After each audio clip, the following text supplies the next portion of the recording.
Subscribe करें और bell दबाएं ताकि कोई खबर रह न जाए। आजकल जिंदगी ही सुबह आउट ऑफ कंट्रोल है, दुनिया बोल है, तेरी दुनिया बोल है। बिस्मिल्लाहिर्रहमानिर्रहीम, अस्सलाम वालेकुम, very good morning to all of you और वेलकम कहेंगे आपको दुनिया बोल है में, जहां पर आज बड़ा बेहतरीन हमने आपके लिए शो लाइन अप किया है। कराची में बारिश हो रही है, ट्रैफिक जैम है। फहीम हमारे साथ आने वाला था लेकिन इस वक्त तक वो स्टूडियो में नहीं पहुंचा है क्योंकि बारिश की वजह से आपको मालूम है पानी जमा होता है और फिर गाड़ियां फंस जाती हैं और लोग देर से दफ्तर पहुंचते हैं। और आज तो मौसम भी ऐसा है कराची का कि बहुत सारे लोग दफ्तर शायद जाएं भी ना, बोले कि आज तो छुट्टी लाजमी है क्योंकि इस बारिश का इंतजार हम काफी वक्त से कर रहे थे। बड़ा स्पेशल शो है हमारे पास आपके लिए। हम डिस्कस करेंगे PIA को, हम डिस्कस करेंगे और बहुत सारे इंपॉर्टेंट इश्यूज। और ये क्या, सॉरी यार, आई एम लेट। क्या हो गया फहीम, इतनी देर? भाई साहब, नाज़रीन सबसे पहले तो आपसे मादरत चाहते हैं कि मैं स्पेशली देर से पहुंचा। भाई कल की बारिश ने जो हाल किया है, एक तो बारिश के बाद हब्स शदीद, हवा चल नहीं रही और फिर लाइट चली गई। इतनी शदीद गर्मी, और अभी मैं आ रहा था गाड़ी का AC काम करना बंद कर गया, इतना पानी जमा हुआ है और गर्मी की शिद्दत, हब्स, सफोकेशन। यार आपको देख के लग रहा है कि आप बहुत बहुत मुश्किल से आ रहे हैं। चले मैं आपकी सारी मुश्किलें आसान करता हूं। Thank you. गर्मी को भगाइए नाइस स्प्राइट के साथ। Wow, I definitely need it यार, डेस्परेटली नीड इट, डेस्परेटली। अब देखिएगा, पीकर बताइए गर्मी कैसे भागी। आवाज निकाले पीते हुए, वो आवाज ऑटोमेटिकली आ जाती है। थैंक यू सो मच और शुक्र है हम जल्दी आ गए। आई होप कि हम लेट नहीं हुए हो। तो बड़ी खबर की जाने बढ़ते हैं। राइट, टॉप स्टोरीज पे नजर डालते हैं, then we start the show. Imported हुकूमत के ओछे हथकंडे, हलीम आदिल शेख और साफी इमरान रियाज रात के अंधेरे में गिरफ्तार। कप्तान का शदीद रद्द-ए-अमल, मुल्क भर में एहतजाज की कॉल। मॉनसून की एंट्री ने इंतजामिया की कारकर्दगी का पोल खोल दिया। पंजाब, इस्लामाबाद, कराची, बलूचिस्तान में बारिश के बाद सड़कों का बुरा हाल। कराची में आज भी बरखा जम के बरसेगी। बिलीव इट और नॉट, पाकिस्तान दुनिया भर के कचरे का मरकज बन गया। हमारी गली मोहल्लों में कचरे की कमी नहीं, लेकिन फिर भी दीगर ममालिक का कचरा हमारे मुल्क आता है। इंकिशाफ पर हुक्मरान भी हैरान। पाक चीन दोस्ती जिंदाबाद और पाकिस्तान से चीनी शहरी की मोहब्बत की दास्तान। गिलगित बल्तिस्तान में कायम स्कूल पर दस्तावेजी फिल्म तैयार, रवा माह कोरियन TV पर नशर होगी। तो फहीम बताइए, आपने बारिश में क्या किया, किस तरह बारिश को एंजॉय किया? यकीनन सब ने अपने अपने पकोड़े समोसे बनाए होंगे, लेकिन आप क्योंकि डाइट कॉन्शियस है तो पकोड़े समोसे तो नहीं खाते होंगे आप। नहीं, मैं पकोड़े और समोसे बहुत शौक से खाता हूं। लेकिन मजबूरी ये हुई कि हम स्टूडियो में मौजूद थे और रिकॉर्डिंग्स में बिजी थे क्योंकि ईद आने वाली है। तो आपको पता है कि ईद के कुछ प्रोग्राम्स भी होते हैं, उनकी रिकॉर्डिंग पर भी होते हैं। तो इस वजह से मैं कल की बारिश मिस कर गया। पर कल बारिश के बाद वाकई तलहा बहुत बुरा हाल था, बहुत शदीद पानी जमा। लोगों को बताया गया था, मेट की जानिब से बताया गया था, इंतजामिया को, इदारों को कि बारिश होने वाली है। और जिस लेवल पे बताया गया था उस लेवल पे बारिश हुई भी नहीं। खुदा ना खास्ता, अल्लाह ना करे, अगर उस लेवल पे बारिश कराची में कल हो जाती या आज हो गई तो हमारा हाल कोयटा से भी बहुत बहुत बुरा और बदतर हो जाएगा, जो कि बारिश के बाद कोयटा का हुआ था। मैं अपने प्रोड्यूसर की नुमाइंदगी यहाँ करूंगा। हमारे प्रोड्यूसर साहब जो हैं वो निकले थे यहाँ ऑफिस से तकरीबन कुरंगी से 5-6 बजे करीब। रात को 10-11 बजे वो घर पहुंचे हैं। 4-5 घंटे रास्ते में लग गए। न जाने कितने लोग फहीम ऐसे थे जो रोडों पे फंसे रहे कराची में। निकासी, आप यकीनन पानी जब बारिश हो रही है तो उसको निकलने में भी थोड़ा सा टाइम लगता है, उसको उसके खराज को। तो इसकी वजह से ट्रैफिक में लोग जो फंसे रहे, पेट्रोल इतना महंगा है, लोगों की गाड़ियां बंद हो गई, मोटरसाइकिलें बंद हो गई, मैकेनिक के पास लाइनें थी, बड़ी मुश्किलात थी, जिसकी वजह से लोग काफ़ी सफ़र कर रहे थे कल। लेकिन ये शुक्र है कि गर्मी का जोर टूट गया। गर्मी का जोर टूट गया है। आपका तो स्प्राइट ने तोड़ा है ना सर? मेरा जोर तो स्प्राइट ने तोड़ा है। आज आप यकीन करें, बाहर तरफ जाके देखें, हब्स की शिद्दत पता चलेगी। गाड़ियों की AC ने वाकई काम करना बंद कर दिया। जब आपकी गाड़ी आप समझ लीजिए आधी पानी में डूबी हुई होगी तो गाड़ी चल जाए बड़ी बात है, AC ने क्या चलना है। खैर, हमारी दुआ है कि अल्लाह करे ऐसा कुछ ना हो जैसा कोयटा की बारिशों में इस बार हमने देखा है। इंशाल्लाह अल्लाह ने चाहा तो शायद अल्लाह खैर करे, कोयटा में भी भला करेगा अल्लाह, इंशाल्लाह यहाँ पर भी होगा। और नाजरीन, आपको भी बताते चलें कि कुछ एहतियाती तदाबीर हैं जो कि बारिश में आपने भी फॉलो करनी है। जैसे आपने पोल से दूर रहना है, डोर बेल्स कोशिश करें अगर आप ना ही बजाएं तो बेहतर है, और अगर बजाएं तो कोई लकड़ी की स्टिक या कोई प्लास्टिक का पीस यूज़ कर लीजिए। खैर, इस पर बारिश की जहाँ पर तलब बात हो रही थी तो मेरे ख्याल में हम इतना बेहतर एक्सप्लेन नहीं कर पाएंगे। हमारे साथ सरदार डीजी मैच हमारे साथ आ गए हैं। सरदार सरफराज साहब, thank you so very much for giving us your precious time. आज का दिन आपके लिए बहुत जरूरी है। सर ये बताइए कि मैट ऑफिस पे हमेशा यही इल्जाम लगता है कि जो वो कहते हैं उसका उलट होता है। आपने कल कहा था हल्की बारिश होगी, आज तेज बारिश हो गई और कल भी तेज हुई। कहाँ की कही थी भैया, हमने जो एडवाइजरी इशू की थी उसमें लिखा हुआ है with isolated with few heavy falls. आप रोजाना की बुनियाद पे जो फोरकास्ट अपडेट होती है वो अगर आपने हमारी प्रोग्राम पे कहा था सरदार साहब, कल सुबह हमारी प्रोग्राम में कहा था। हम आज सुबह सोचते हुए आ रहे थे, सरदार साहब ने कहा था हल्की होगी, आज तेज हो गई। अब तो नहीं, हमने कहा था कि कहीं हल्की, कहीं दरमियानी और कहीं तेज। चले, मुबारक हो सर आपको, बारिश मुबारक हो सरदार साहब। Thank you. कितनी बारिश हुई सर, कितनी बारिश रिकॉर्ड की गई है? मैं तो अभी हूँ नहीं कराची में, मैं बाहर हूँ, सेमिनार में हूँ एक इधर इस्लामाबाद में। तो ऑफिस अभी बताएगा आपको, उसमें 8 बजे के बाद फिर 3 घंटे बाद 11 बजे रीडिंग अपडेट होती है तो बता देंगे। मजीद बारिशें होंगी सरदार साहब, चलती रहेंगी थर्सडे तक, फ्राइडे तक? जी हाँ, 9 तक तो है डेफिनेटली। ये ऑन एंड ऑफ इसी तरह, यानी किसी वक्त सुबह के वक्त थम जाए और दोपहर में शुरू हो जाए, शाम में शुरू हो जाए। बस ये सरदार साहब एक मरतबा फिर आपने जो है वो हल्की बारिश की प्रेडिक्शन कर दी, यानी अब तेज बारिश एक्सपेक्टेड है, क्योंकि ये एक वाकई एक ट्रेंड सेट हो गया है। हल्की की कर दी, आप गलत बात नहीं करें। हल्की की नहीं कर दी, हल्की कहीं हल्की और कहीं हल्की, कहीं हल्की कहीं तेज। क्या बात है सर, बस ठीक है, चलेंगे। ये बेहतर है कि कहीं हल्की कहीं तेज से दोनों डिपार्टमेंट कवर हो जाएंगे। हल्की हुई तो भी आप ऑन कर लेंगे, तेज हुई तो भी। जितनी ऑब्जर्वेशन रिकॉर्ड हुई हैं उसमें कल देखे ना, कहीं तो 0.3 मिलीमीटर। नहीं, ये बात वैसे तला इनकी सही है, बिल्कुल सरदार साहब से मैं इस बात पे एग्री करूंगा।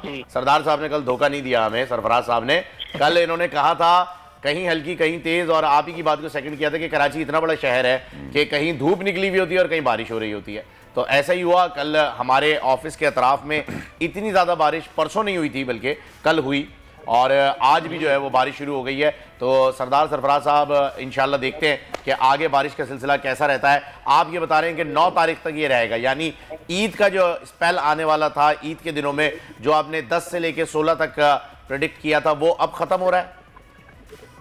नहीं, खत्म तो नहीं हो रहा, लेकिन उसमें हो सकता है ईद वाले दिन ना, अभी हम उसको वॉच कर रहे हैं मुसलसल, तो अभी आपको ईद वाले दिन कुछ उसमें गैप नजर आता है, तो ब्रेक नजर आती है। तो 9 तक तो है एटलीस्ट, फिर आपको आज कल अपडेट कर देंगे उस ईद के दिन के हवाले से भी। Thank you so much sir, आपने वक्त निकाला अपने सेमिनार में से, बहुत बहुत शुक्रिया। ख्याल रखिएगा। और तलहा, कोयटा के हालात जो है वो मुझे पता चल रहा है कि बद से बदतर होते जा रहे हैं। जानवर जो हैं जहां पर बांधे हुए थे उन जगहों की वीडियोस आप भी देख रहे होंगे, सोशल मीडिया पे भी वायरल हैं। वो जानवर डूब गए हैं, मर रहे हैं वो जानवर भी। इमरजेंसी नाफिज हो गई है वहां पे इस वक्त जी, इमरजेंसी भी नाफिज हो गई है। तो इस बार कुछ ज्यादा ही ये जो क्लाउड ब्लस्टर होता है, ये जो भी चीजें होती हैं जिसकी वजह से इतना ज्यादा अनएक्सपेक्टेड पानी जमा हो जाता है। देखिए कुछ मनाजिर भी आपको स्क्रीन पर नजर आ रहे होंगे, कल से हम ये मनाजिर दिखा रहे हैं। फहीम, लेटेस्ट अपडेट्स लेंगे, हमारे साथ मौजूद हैं इस वक्त आबिदा बलोच। आबिदा बताइए इस वक्त क्या सूरत हाल है कोयटा की?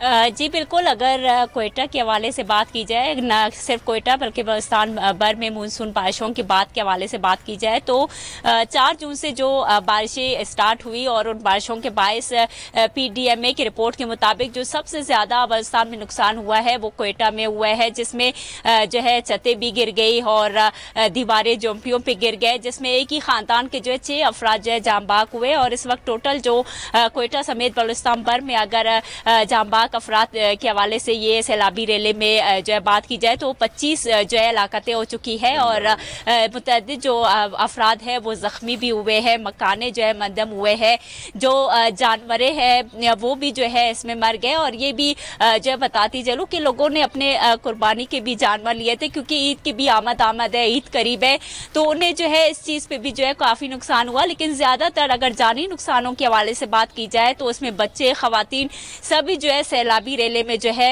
काफ़ी तादाद में जो है बह गए हैं। और जो है कल भी एक लाश बरामद हुई थी मशरकी बाईपास डैम से, जो है खातून की जो सैलाबी रेले में बह गई थी और उस टाइम जो है लाश नहीं मिली।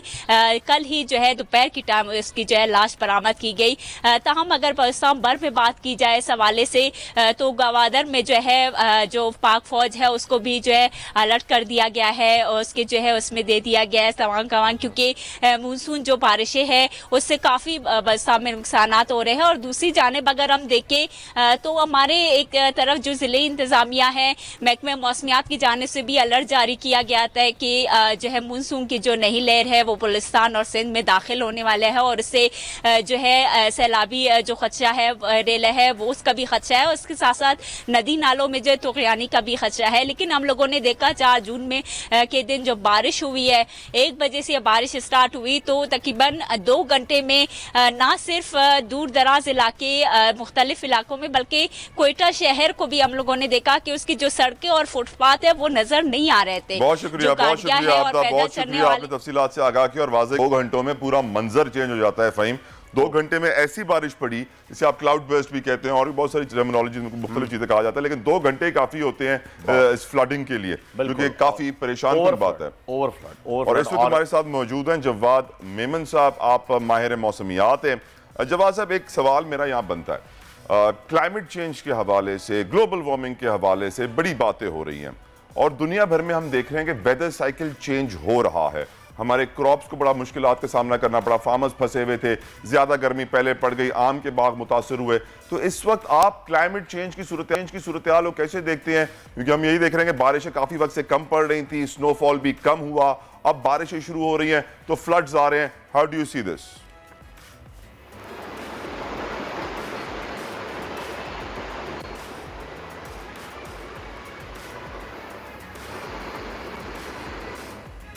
जवाद, आप मुझे सुन सकते हैं?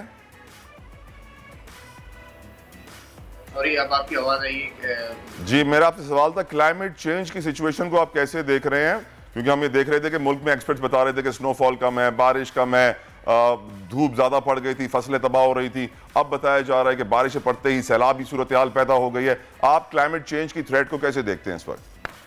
देखिए ताहा भाई, क्लाइमेट चेंज तो अब तो सबके लिए ऑब्वियसली है कि ये एक बहुत बड़ा मसला है, ना सिर्फ पाकिस्तान में बल्कि दुनिया भर में जो है वो हम देखते आ रहे हैं कि वेदर पैटर्न्स जो हैं वो काफ़ी हद तक चेंज होते चले जा रहे हैं और इनमें जो है इनकी इंटेंसिटी में जो है वो सिवियरिटी आती चली जा रही है। अगर कहीं बारिशें हो रही हैं तो फिर इतनी ज़्यादा बारिशें हो रही हैं कि सैलाबी सूरत हाल हो जाती है, फ्लैश फ्लड्स आ जाते हैं, बेहिसाब तबाही होती है।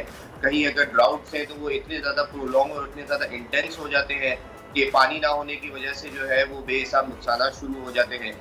साथ ही साथ जो है वो पिछले कई सालों से हम ये देखते आ रहे हैं, स्पेशली अगर पाकिस्तान की और कराची की अगर मैं बात करूँ तो 2015 से पहले शायद ही आम आदमी को पता हो कि हीट वेव क्या होती थी, लेकिन जब 2015 में एक डेडली हीट वेव आई हमारे यहाँ तो लोगों की आंखें खुली कि ये हीट वेव नाम की कोई चीज़ होती है। और उसके बाद फिर आपने देखा कि बैक टू बैक हर साल जो है वो हीट वेव जो है अब आना शुरू हो चुकी हैं और साथ ही साथ इनकी इंटेंसिटी और इनके वॉल्यूम में भी जो है अब इजाफा होता चला जा रहा है। पहले साल में 1 या 2 हीट वेव आया करती थी, अब पिछले कुछ सालों में हम देखें तो हर साल 3 से 4 बड़ी बड़ी हीट वेव आ जाती है और इनकी इंटेंसिटी में भी जो है वो इजाफा होता चला जा रहा है। साथ ही साथ बहरे अरब की अगर हम बात करें तो बहरे अरब में बनने वाले जो अब तूफान हैं, जो साइक्लोनिक सीजन जो आता है हमारे यहाँ, सी सरफेस टेम्परेचर बहरे अरब के अब काफ़ी हद तक बढ़ चुके हैं, मामूल से ज़्यादा ही रहते हैं 28, 29, 30 डिग्री तक। कोई भी समंदर में अगर 24, 25 या 26 डिग्री के आसपास कोई तूफान अगर पॉप आउट होता है तो वो उसके लिए वो कंडीशन बहुत ज़्यादा फेवरेबल होती है। और अगर इसी टेम्परेचर को आप 29, 30 डिग्री तक ले जाए तो फिर हमने देखा कि पिछले कुछ सालों में जो है हाइपर एक्टिव हो चुका है, बहुत बड़े बड़े सुपर साइक्लोन भी जो है वो बनना शुरू हो गए हमारे पास। अल्लाह का शुक्र है कि कोई डायरेक्ट अभी तक पाकिस्तान में नहीं हुआ है, लेकिन ये जो बढ़ती हुई एक्टिविटीज़ हैं जाहिर सी बात है ये बहुत ज़्यादा अलार्मिंग है और अब फिर आगे चल के जो है इसके लिए हमारे पास अब समझे क्लाइमेट इमरजेंसी है बेसिकली, क्योंकि हमारे पास अब वक्त नहीं है। आज से हम इस चीज़ के बारे में सोचना शुरू करेंगे, इन चीज़ों को अंडू करना शुरू करेंगे तो भी हमें 25-30 साल लगेंगे इसके हल्के फुल्के इफेक्ट्स देखने हैं। अच्छा जवाद साहब, ये बताइएगा कि आपने बताया आज से अगर हम इसे सीखना शुरू करें, अंडू करना शुरू करें, इसका क्या प्रोसेस क्या है? क्योंकि हम देख रहे हैं सिलसिलावार हमारे जंगलात में एक के बाद दीगर आग लगती चली जा रही है, दरख्त जल रहे हैं। पिछली हुकूमत जब आई थी इमरान खान साहब की, तो उन्होंने दरख्त लगाने का एक पूरा प्रोग्राम भी जो है वो आवाम को पेश किया था। ग्लोबल वार्मिंग के हवाले से उन्होंने काफ़ी अवेयरनेस दिलाई थी और लोगों के कुछ समझ में भी आने लगी थी। ये बात मैं चाहूँगा कि आप इसके एक्सपर्ट हैं, तो आप बताइए कि इस ग्लोबल वार्मिंग का मुकाबला किस तरह से किया जाए कि आप आने वाले 25 से 30 साल में इसके कुछ आप देख रहे हैं कि कुछ इफेक्ट जो है वो आना शुरू होंगे? देखिए सर, सबसे पहले तो जो है वो हमारे जो कार्बन एमिशंस हैं फौरी तौर पे जो है वो उनके ऊपर ध्यान दिया जाए। हमारे यहाँ जितने भी कार्बन एमिशंस होते हैं, आई डोंट नो, वो मेरे हिसाब से तो जो है वो टोटली जो है वो माहौल में छोड़ दिए जाते हैं। अगर वो भी रहे हैं तो वो बहुत उस लेवल पे हो रहे हैं कि शायद ना होने के बराबर है। सबसे बड़ी बात ये है कि फॉसिल फ्यूल जो हम कंटिन्यूसली जिस पे रिलाई करते आ रहे हैं, उनके ऊपर डिपेंडेंसी जो है वो काफ़ी हद तक हमें तेजी है, हमें उनसे हटना पड़ेगा, क्योंकि यही फॉसिल फ्यूल्स हैं जो ऊपर जाके मुख्तलिफ गैसेस की सूरत में जो है वो आपके कार्बन डाइऑक्साइड और कार्बन लेवल्स को बढ़ाते हैं, और यही सारे कार्बन लेवल जो है वो सनलाइट को जो है एब्जॉर्ब करके आपके ओवरऑल एटमॉस्फेरिक जो टेम्परेचर होते हैं उनको बढ़ावा देते हैं, उनकी वजह से ये राइज होते हैं। सेकेंड और सबसे मोस्ट इम्पॉर्टेंट बात, जिस तरह आपने भी कहा, प्लांटेशन बहुत ज़्यादा ज़रूरी है। ये मत सोचे कि आज हम दरख्त लगाएंगे तो जी ये इतने साल में बड़ा होगा तो पता नहीं हमें फ़ायदा देगा या नहीं देगा। आज आप दरख्त लगाएंगे तो वो दरख्त आपकी आगे आने वाली नस्लों के लिए ज़िंदगी और मौत के जो है वो बात होगी कि वो दरख्त उन नस्लों के लिए जो है वो उस वक्त बहुत ज़्यादा मुफीद साबित होगा अगर आज हम इस चीज़ पे काम करना शुरू करें। थर्ड सबसे बड़ी इम्पॉर्टेंट बात ये कि अगेन जिस तरह आपने बताया कि जंगलात में जो आग लग रही है, तो भाई जो प्लांटेशन हमारे पास मौजूद है, तो दरख्त हमारे पास मौजूद है, लगाएं ज़रूर, लेकिन जो ऑलरेडी चीज़ें मौजूद हैं उन्हें सिक्योर करने की भी कोशिश करें, क्योंकि आए दिन हम देखते हैं कि दरख्त की कटाइयाँ शुरू हो जाती हैं, हमारे यहाँ इस तरीके के आग लगने के इवेंट्स हो जाते हैं। तो ऑलरेडी जो दरख्त मौजूद है, जो ऑलरेडी अपना काम कर रहे हैं, उन्हें सिक्योर करने की ज़रूरत है। इस तरह ये छोटे छोटे बहुत सारे स्टेप हैं जिन्हें अगर हम आज लेना शुरू करें तो 25-35 साल बाद जाके जो है उसके कुछ इफेक्ट्स आना शुरू होंगे। ये मत सोचिए इतना लंबा अरसा जो है लगेगा तो इसे कौन करेगा, ये सोचिए कि आपकी और हमारी ही आगे आने वाली नस्लों को क्या राइट मेमन साहब, thank you so very much for giving us your time and expert opinion. यकीनन फ़हीम जो बात मेमन साहब कर रहे हैं वो बड़ी वाज़ेह और अंडरस्टैंड है। समझने की बात यह है कि ये वो इश्यूज़ हैं जो हमने खुद मिनहसल कौम लॉन्ग टर्म यानी 70 सालों में क्रिएट किए हैं। इंसानों ने पूरी दुनिया में इन्वायरमेंट को डैमेज किया है, अब उसको सही करने की बात आ रही है। जो तरक्की याफ्ता ममालिक हैं, जो डेवलप्ड इकोनॉमीज़ हैं फ़हीम, उन्होंने पिछले 20-25 साल पहले ये काम शुरू कर दिया था। ऐसा ही है, बिल्कुल। हमने अभी तक शुरू ही नहीं किया है। हमें अभी तक कचरा ठिकाने लगाने का मालूम ही नहीं है। हमें मालूम ही नहीं है कि हमें अपना जो इंडस्ट्रियल लिक्विड वेस्ट है, जो सनती फुजला होता है, उसको रिसाइकिल कैसे करना है, उसके लिए अफ्लुएंट ट्रीटमेंट प्लांट कितने होने चाहिए, कितने मौजूद है पाकिस्तान में। आप सोच नहीं सकते हैं कि हमारा 100% जो सनती फुजला है उसमें से हार्डली 20-30% रिसाइकिल होता है, बाकी समंदर में फेंक दिया जाता है, प्लॉटों में फेंक दिया जाता है। हमारी गाड़ियां 1960-1950 की यहाँ पर रोडों पर गाड़ियां चल रही है, पुलिस उनको फिटनेस सर्टिफिकेट दे देती है और उस गाड़ी का आप हाल देखेंगे तो उस गाड़ी में ना खिड़कियां होंगी, ना लाइटें होंगी, ना बम्पर होगी। साइलेंसर के बराबर में खड़ा नहीं रह जा सकता जिसमें से इतना धुआं निकलता है, ऐसा लगता है जैसे हम स्मोक इंजन के पास खड़े हैं। एग्जैक्टली, हमने अपने एनवायरनमेंट को, अपनी सराउंडिंग्स को, अपने जंगली हयात को, अपने जंगल्स को, अपने रेन फॉरेस्ट को खुद तबाह किया है। और अब कहते हैं क्या करें, तो जाहिर सी बात है एक्सपर्ट्स कहेंगे लॉन्ग टर्म स्टेप्स चाहिए, छोटे 2-3 दिनों में सही नहीं होगा। एक ब्रेक के बाद डिस्कस करेंगे कि दुनिया भर से पाकिस्तान कचरा मंगवाता कितना है। भाई वाह, अपना कचरा ठिकाने लगाते हैं। ब्रेक के बाद बताते हैं। आजकल जिंदगी ही सुबह आउट ऑफ कंट्रोल है, दुनिया बोल है, दुनिया बोल है। वेलकम बैक नाज़रीन, एक बार फिर आपको खुशामदीद कहते हैं दुनिया बोल है कि इस स्पेशल प्रोग्राम में। स्पेशल यूं है तला क्योंकि आज फाइनली कराची वालों ने बारिश देख ली है और सुबह की बारिश का एक अलग ही मिजाज होता है, एक अलग ही ट्रेंड होता है। लोग ऑफिस के लिए निकलते हैं, वापस चले जाते हैं, लेकिन बारिश के लिए जो मैंने बताया था कि कुछ एहतियाती तदाबीर हैं, उन पर बहुत ज़्यादा जोर दिया जा रहा है। कराची की बिलखुसूस बारिश ऐसी होती है कि पानी जमा होने की वजह से भी जो है वो लोग अपनी जान से हाथ धो बैठते हैं और बिजली के करंट की वजह से बहुत ज़्यादा अमवात होती हैं। अक्सर व बेशतर जब भी कराची में बारिश होती है, एहतियात कीजिए, एहतियात इलाज से बेहतर है, यही कर सकते हैं, क्योंकि इदारे जो हैं वो अभी तक हरकत में नहीं आ पा रहे हैं या शायद नहीं आ रहे। इदारों को पता है हरकत में बरकत है, हाँ, लेकिन वो कर नहीं रहे हैं ये बरकत। I don't know why. एक और चीज़ आपने फेम नोट की होगी कि बारिश के बाद सड़कों पर कचरा कितना आ जाता है। कमाल। हम ब्रेक से पहले कचरे की बात कर रहे थे और कचरे के मसाइल ऐसे हैं कि मैं आपको क्या बताऊं। मैंने आज से तकरीबन कोई 10-15 साल पहले सनती फजले के ऊपर और सॉलिड वेस्ट के ऊपर एक रिपोर्ट तैयार की थी, जिससे मुझे आइडिया हो गया था कि हम लोग किस डायरेक्शन में जा रहे हैं। आज हमारी डायरेक्शन क्या है मैं आपको बता दूंगी। ब्रेक से पहले हम कचरे का जिक्र कर रहे थे, तो पाकिस्तान इस वक्त दुनिया भर का डस्टबिन बन चुका है। बिलीव इट और नॉट, पाकिस्तान दुनिया भर का डस्टबिन बन चुका है। दुनिया भर का कचरा पाकिस्तान में डंप किया जाता है। प्रोड्यूसर आप कह रहे हैं कि ये स्टोरी हम आपको आगे चल के बताएंगे। इस वक्त हम सियासी गुफ्तगू कर लेते हैं। बिल्कुल ऐसा ही है, और सियासी नहीं, बहुत ही जरूरी गुफ्तगू है, क्योंकि एक तरीके से देखा जाए तो हमारे पेटी भाई की बात की जा रही है। क्योंकि इस वक्त सबसे ज्यादा प्रॉब्लम में अगर कोई तबका, कोई इदारा, कोई आप कह लीजिए अगर कोई इस वक्त एक प्रोफेशन चल रहा है, वो एक जर्नलिज्म है जी। क्योंकि जो देखता हूं वही है, जो देखता हूं वही बोलने का आदी हूं। मैं अपने मुल्क का सबसे बड़ा फसादी हूं। क्यों ऐसा हो रहा है, किस लिए ऐसा हो रहा है, यके बाद दीगर लोगों के नाम आ रहे हैं। पहले समी इब्राहिम साहब जो हैं वो इसके शिकार रहे, और अब सीनियर सहाफ़ी और तज्ज़ियाकार इमरान रियाज की गिरफ्तारी भी जो है वो आपने कल रात को देखा है। एक मरतबा फिर रात में अदालत लगी इस्लामाबाद की, और इमरान रियाज साहब जबकि अपनी ज़मानत के लिए इस्लामाबाद में दाखिल हो रहे थे, उन्हें इस्लामाबाद टोल पर ही जो है वो रोक लिया गया और वहीं उन्हें गिरफ्तार कर लिया गया। उनका एक वीडियो पैगाम भी आया, वहीं से जारी किया। उन्होंने अपनी गिरफ्तारी देने से कुछ सेकंड पहले ही उन्होंने बताया कि मैं अब गिरफ्तारी देने जा रहा हूँ, मेरे साथ कुछ भी हो सकता है, मुझे नहीं पता क्या होगा, पर उन्होंने गिरफ्तारी दे दी है। और अब उनकी जो ज़मानत है उसके लिए दरख्वास्त इस्लामाबाद हाई कोर्ट में आज 10 बजे जो है वो जमा करा दी जाएगी। चीफ जस्टिस हाई कोर्ट ने इस्लामाबाद और आईजी पंजाब जो है उसके अंदर भी काफ़ी इस वक्त सिलसिला चल रहा है। तफसीलात जानते हैं रिजवान से। राव रिजवान, बताइए क्या डिटेल्स हैं आपके पास?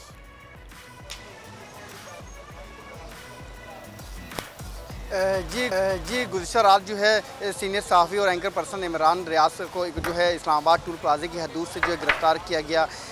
उनके वो पहले ही जो है अदालत से जो है बेल ग्रांट पे थे, इस्लामाबाद हाई कोर्ट से उन्होंने ज़मानत पर थे, लेकिन रात को जो है रात के इस पर उनको गिरफ़्तार करने के बाद जो है उनको अटक मुंतकिल कर दिया गया। उनके वकला की जानिब से रात गए जो है इस्लामाबाद हाई कोर्ट में रब्ता किया गया। उसके बाद चीफ जस्टिस की साहब की तरफ से जो है पैरवी की समाज पैरवी, और आज सुबह 10 बजे जो है IG इस्लामाबाद को जो है तलब कर दिया गया और उनसे पूछा जाएगा कि ये अदालत की तरफ से ये जो तौहीन अदालत क्यों की गई, क्योंकि वो पहले ही जो है इस्लामाबाद हाई कोर्ट की तरफ से बेल ग्रांट पे थे और आज जो है उन्होंने बेल ग्रांट के लिए दोबारा जो है इस्लामाबाद हाई कोर्ट में जो है पेश होना था। लेकिन जैसे वो इस्लामाबाद के हदूद में दाखिल है तो उनको वहाँ से गिरफ्तार कर लिया गया। उसके बाद उनका एक वीडियो पैगाम भी आया, उनके वीडियो पैगाम के बाद जो है बड़ी तादाद में जो है सहाफ़ी, उसके अलावा मीडिया एक्टिविस्ट और सोशल मीडिया के लोग और जो सोशल लोग जो है वो सारे जो है इस्लामाबाद हाई कोर्ट के बाहर जमा हो गए और रात गए जो है भरपूर एहतजाज रिकॉर्ड कराया गया। उसके बाद जो है अदालत लगी और आज सुबह जो है अब चीफ जस्टिस जो है हाई कोर्ट जस्टिस अतर मिनलार जो है वो हाई कोर्ट पहुंच चुके हैं। अब से कुछ देर के बाद जो है 10 बजे के करीब जो है समाअत शुरू होगी और IG इस्लामाबाद को और मुजद्दा जो अफसरान हैं उनको जो है तलब किया गया। उनसे पूछा जाएगा कि आया तौहीन अदालत क्यों हुई। दूसरी तरफ जो यहाँ पर जिस एंकर पर्सन बड़ी तादाद में अभी से आना शुरू हो चुके हैं, मीडिया के लोग भी यहाँ पर मौजूद हैं। सबका यही कहना है कि एक तरफ तो हुकूमत को ये कहा जाता है कि मीडिया जो है वो जो सहाफ़त जो है आज़ाद जो रियासत का चौथा सतून है, लेकिन चौथे सतून के साथ इस तरह का सलूक जो किया जा रहा है, पहले जो है समी साहब के साथ, समी इब्राहिम साहब के साथ उन पर मुकदमा दर्ज किए गए, अरशद शरीफ साहब के ऊपर काफ़ी मुकदमा दर्ज किए गए। उसके अलावा अब इमरान रियाज और मजीद और कितने सहाफ़ी हैं जिनके साथ है जिनके खिलाफ जो है मुकदमा दर्ज किए जा रहे हैं। कई सहाफ़ी तो जो है साबिर शाकिर साहब जो मुल्क छोड़ के भी जा चुके हैं। तो सहाफ़ी बरादरी में ख़ासतौर पर काफ़ी गम और गुस्सा पाया जा रहा है। दूसरी तरफ अगर पोलिटिकल पार्टीज़ की अगर बात की जाए तो PTI की तरफ से भरपूर एहतजाज रिकॉर्ड कराया गया और PTI की तरफ से ये कहा गया कि आज पाकिस्तान भर के मुल्क भर के तमाम प्रेस क्लब के बाहर जो है भरपूर एहतजाज रिकॉर्ड कराया जाएगा कि ये किस हुकूमत में ये किस तरह की हो रहा है कि मीडिया भी। बहुत बहुत शुक्रिया राव रिजवान साहब हमारे साथ थे, बहुत बहुत शुक्रिया आपका। और बताया कि ये सिलसिला जो है वो समी इब्राहिम साहब से जब शुरू हुआ तो जमील फारूकी साहब के साथ भी जो है वो यही चल रहा था। अगर आपने देखा हो ट्विटर पे भी जो है वो ट्रेंड चला, जमील फारूकी साहब का, उन्हें भी धमकियां दी जा रही थी।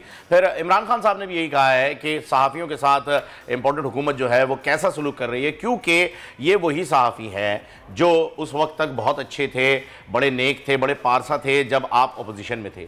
जब आप हुकूमत में आ गए हैं, न जाने क्या हुआ है, इनकी सहाफ़त तब्दील हो गई है या इनके आपको लग रहा है कि वफादारियाँ बदल गई हैं। शायद ये उस वक्त भी सच बोल रहे थे, आज भी सच बोल रहे हैं, जो कि आपसे हजम नहीं हो पा रहा है, और इसलिए ये इंतकामी कार्रवाइयों की तरफ क्यों बढ़ती जा रही है हुकूमत?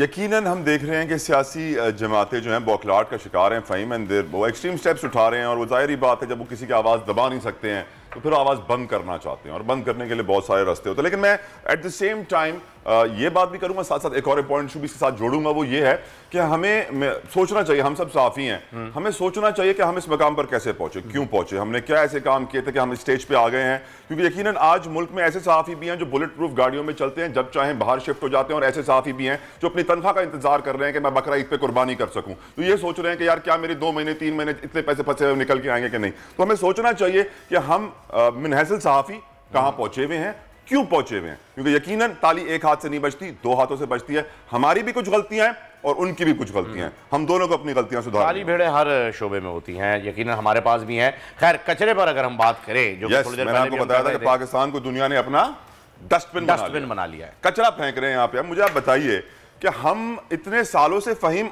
अपना ही कचरा नहीं उठा पाए, हम इतने सालों से अपने ही कचरे के लिए साइलोज क्रिएट नहीं कर पाए, हम इतने सालों से अपने ही कचरे, अपना इंडस्ट्रियल वेस्ट और जो हमारा सनती फुजला है जिसमें एसिड्स होते हैं, केमिकल्स होते हैं, जो लेदर टैनरीज से निकलता है, बड़ी बड़ी फैक्ट्रियों से निकलता है, जिसके अंदर किसी बच्चे का पैर आ जाए तो पैर खत्म हो जाता है, गल जाता है वहीं पर, हम उसको नहीं ठिकाने लगा सके। ऊपर से अपने कचरे को ठिकाने लगाने के बजाय हम दुनिया भर से कचरा मंगवा रहे हैं। क्यों मंगवा रहे हैं? दुनिया में ऐसा होता है फ़हीम कि ऐसे पावर प्लांट्स लगे हुए होते हैं जो कचरे से बिजली पैदा करते हैं। हमारे पास तो वो पावर प्लांट्स भी नहीं है, हमारे पास तो कोई ऐसी टेक्नोलॉजी नहीं है, लेकिन सैडली हमारे पास दुनिया भर से कचरा आ रहा है। कितना कचरा आ रहा है? ये जो सेनेट की स्टैंडिंग कमेटी में डेटा शेयर किया गया उसके मुताबिक यूनाइटेड किंगडम से 38,000 टन, ईरान से 25,000 टन, यूएई से 18,500 टन, सऊदी अरब से 15,000 टन, यूएसए से 11,000 टन, बेल्जियम से 10,000 टन, जर्मनी से 8,500 टन, स्पेन से 7,000 टन। कहने का मकसद यह है कि हम क्या बेवकूफ है, हम क्या अकल नहीं रखते, हमारे पास दिमाग नहीं है, हमारे पास क्या जमीनें फारिग है, हमारा मुल्क कचरे का डब्बा है। अरशद वोरा साहब बड़े मारूफ और मशहूर सियासतदान हैं और बड़े पढ़े लिखे इंसान है, और बहुत कम ऐसे हमारी सियासत में लोग हैं जो इतने पढ़े लिखे और दुनिया देखी। अरशद साहब, तू पाकिस्तान को दुनिया का डस्टबिन बना दिया है, can you tell me this sir? बिस्मिल्लाह, ये सब्जेक्ट ही इतना शर्मनाक है कि इस पर बात करते हुए कुछ शर्म आ रही है कि हम क्या इस पे what should we be discussing. ये जो अभी आपने डाटा बताया और जिस तरीके से बिल्कुल एक तरफ तो हम अपने कचरे की बात कर रहे थे कि हम अपना कचरा नहीं उठा सकते, तो फिर तो ये हमने अपने आप को वाकई दुनिया का डस्टबिन बना दिया है। और हमने ये जितने मुल्कों के आपने नाम लिए, पहले तो हम इन मुल्कों से चले ठीक है, आप जो है वो कपड़े मंगवा देते पुराने, वो एक अलग चीज़ है। फिर उसके बाद स्क्रैप शुरू हुआ, स्क्रैप में ये आपके जो प्लास्टिक है, पता नहीं कौन कौन से आइटम्स हैं, ये जो है ये हम सारे वेस्टेज जिसको कहते हैं वो हम मंगवा रहे हैं, या तो उसके यहाँ पे कोई रिसाइकलिंग के प्लांट लगे हुए हों, या फिर जो है ना आप उसका प्रॉपर कोई यूजेज कर रहे हों। जिस तरह भी आपने बताया कि अगर कचरा है तो कचरे से क्या बिजली बना रहे हैं, या आप कचरा जो देखें, कचरा दुनिया में अगर आप कचरे को देखें तो ट्रैश इज ए ट्रेजर, लेकिन how to convert it into a treasure. आप उस कचरे को उसमें देखें, उसकी सेग्रीगेशन, क्या आपके पास सेग्रीगेशन का कोई तरीकाकार है? अगर सेग्रीगेशन का तरीकाकार नहीं है तो फिर ये सब बेकार है। आप ये पैसे ले रहे होंगे, इनको पैसे मिल रहे होंगे कि ये कचरा यहाँ से ले जाओ, ये कोई ऐसा वेन्यू छोड़ते नहीं है जहाँ से पैसे ना मिल रहे होंगे। ऐसा ही होगा। लेकिन अरशद साहब ये बताइए, आप डिप्टी मेयर भी रह चुके हैं, कराची के हालात से भी वाकिफ हैं, आपको मालूम है कि यहाँ का मैकेनिज्म क्या है, और कराची में कचरे को लेकर के बहुत बड़ी डिबेट्स होती रही हैं सियासी जमातों के दरमियान भी, मेयर्स के दरमियान भी और इदारों के दरमियान भी। कराची में और पाकिस्तान में जब ये कचरा इम्पोर्ट किया जा रहा है, इससे आने वाले वक्तों में, क्योंकि ये मेरे ख्याल में ज़्यादा लंबा अरसा हम इतने डाटा के साथ, इतने टन कचरे के साथ इंतज़ार नहीं कर सकते, क्या क्या नुकसान जो है वो हम फेस कर सकते हैं? देखिए, सबसे बड़ा नुकसान जो हमारा अपना एग्जिस्टिंग कचरा है उसका जो नुकसानात हैं एनवायरमेंटली जो है, वो जो आपकी गैसेस इमिशन हो रही हैं, कचरे से जो मीथेन गैस निकल रही है, तमाम दूसरे उसके जो नुकसानात हैं वो तो अपनी जगह मौजूद है ना। आप कचरे को जो है प्रॉपर्ली डिस्पोज ऑफ कहाँ कर रहे हैं? आपने आपकी जो GTS हैं जहाँ पे आपको जाके इसको जमा करना है, उसके बाद फिर आपका जो फाइनली जिस जगह पे जाके इसको फेंका जाता है, आप उस जगह जाके एक दफा विजिट तो करें, आपको अंदाजा हो जाएगा कि ये आपके पास सिर्फ 2 ही पॉइंट्स हैं। एक मेरे ख्याल से जाम चौक रोड पे है कराची में, और एक और कोई जगह मेरे अभी इस वक्त जहन से नाम निकल रहा है। उन जगहों पे 500 एकड़ जगह हैं, लेकिन आप उन जगहों को जाके देखिए, वहाँ का हाल देखिए, वहाँ कचरा जल रहा होता है, कचरे से धुआं वहाँ से जो निकल रहा होता है वो एनवायरमेंट। अर्शद साहब, कमाल बात बताऊं सर आपको, सर जो कचरा रिसाइकिल हो सकता है, जो प्लास्टिक वेस्ट होता है, वो ये सारे मुल्क अपने मुल्क में इंपोर्ट कर रहे हैं। यानी अमेरिका जो है वो इंपोर्ट कर रहा है, तकरीबन हर साल $150 मिलियन का प्लास्टिक वेस्ट दुनिया से खरीद के अपने पास मंगवा रहा है। पर अपना जो हैजर्डस वेस्ट है, जो खतरनाक कचरा है, जो सनती फुजला है, जिसको वो रिसाइकिल नहीं कर सकता, वो भेज रहा है पाकिस्तान। सर ये बात तो मतलब हजम ही नहीं हो रही कि हम जिस मुल्क में इंपोर्ट पे बैन लगा रहे हैं कि हम यार ये लग्जरी आइटम नहीं मंगाओ, ये नहीं मंगाओ, वो नहीं मंगाओ, वो खुल के कचरा मंगवा रहा है, वो भी ऐसा कचरा जो वो मुल्क रिसाइकिल नहीं कर सकते, पाकिस्तान में डंप कर रहे हैं। देखिए, ये बड़ी खतरनाक बात है। आई डोंट नो, मुझे सच्ची बात यह है कि मुझे आपके चैनल के थ्रू उस फुजले का पता चल रहा है, जो फुजला जो आप बात कर रहे हैं कि इट इज इंडस्ट्रियल वेस्ट, अगर वो इंपोर्ट हो रहा है तो it's a crime. It's not only crime in Pakistan, it's an international crime. वहां से भेजने वाला भी और यहाँ पे खरीदने वाला भी जो है, इट्स ए क्रिमिनल एक्ट, जिसके खिलाफ तो मैं समझता हूँ अदालतों को एक्शन लेना चाहिए। अदालतें खामोश है, अदालतों को सिर्फ इमरान रियाज खान नजर आ रहे हैं, अदालतों को समीर इब्राहिम नजर आ रहे हैं, अरशद शरीफ नजर आ रहे हैं, दूसरे जमील फारूकी साहब नजर आ रहे हैं, और बाकी अदालतों को कोई नजर नहीं आ रहा, उनको सिर्फ सियासत वाले लोग नजर आ रहे हैं। बाकी पाकिस्तान किसके ऊपर परवाह? देखें, बिल्कुल आपने सही बात की। अदालतों को अब जहाँ पे एक्शन लेना होता है वहाँ एक्शन ले लेते हैं। बाकी जो है पाकिस्तान इस वक्त बिल्कुल एक बेलगाम घोड़े की तरह चल रहा है, जिसका जो दिल करता है, जो पावर में आता है, उसका जिस तरह दिल करता है वो उस तरीके से इस मुल्क को चलाना चाहता है। मुल्क को क्या चलाना चाहता है? मुझे तो जितने भी लोग आए वो अपना अपना पैसा बना के अपना अपना लूट कर चले गए। अगला आता है, अगले के टारगेट उससे ज्यादा होते हैं, वो उसने इंतजार किया होता है इतने साल के, मैं इतने साल अब बैठा हूँ, इतने साल मेरी इनकम जनरेशन नहीं हुई है। तो जो पॉलिटिक्स यहाँ पे बन रह गई है, वो पॉलिटिक्स इनकम जनरेशन ही रह गई है। अर्शद साहब सॉरी टू कट यू, लेकिन हमारा एक सबसे बड़ा मसला ये भी है कि जब कोई पोजीशन पे होता है तो वो कहता है मेरे पास इख्तियारात नहीं है, जब उन्हें इख्तियारात दे दिए जाते हैं तो वो कहते हैं मेरे पास पैसे नहीं है, जब उन्हें पैसे दे दिए जाते हैं तो वो कहते हैं कि अब मेरे हाथ बांध दिए गए हैं, मेरे पास 13-14 इदारे हैं, मैं किस किस को कहाँ कैसे कैसे फिल करूँ। कभी भी किसी ने भी आकर के ये नहीं कहा है कि हाँ मेरे पास वसाइल भी आ रहे हैं, मेरे पास पैसे भी आ रहे हैं, और मेरी विलिंगनेस जो है, जो एक अंदर से चाह है, वो हमें नजर क्यों नहीं आती है कि हाँ एटलीस्ट कोई कुछ करने के लिए निकला तो है। देखिए, इसमें मैं आपको एक बात बताऊं कि इसमें कसूर जो है वो अवाम का है। अवाम का कसूर इसलिए कि अवाम जिन लोगों को चुनते हैं, फिर उसके बाद अवाम जो है उनसे हिसाब नहीं मांगते, उनसे ये नहीं कहते कि आपने हमसे ये कहा था कि हम ये कर देंगे और ये आपने 2 महीने में कहा था कर देंगे, आज 6 महीने हो गए, फिर उसको घर से बाहर ना निकलने देना। जिसने वोट लिया है, जिसने कमिटमेंट किया है कि मैं अगर पानी दे दूंगा, तो पानी अगर वो नहीं दे रहा तो फिर ये जितने इलाके जहाँ जहाँ पानी नहीं आ रहा वो फिर उस दफ्तर के बाहर खड़े हो जाए, फिर देखें कैसे पानी नहीं आता।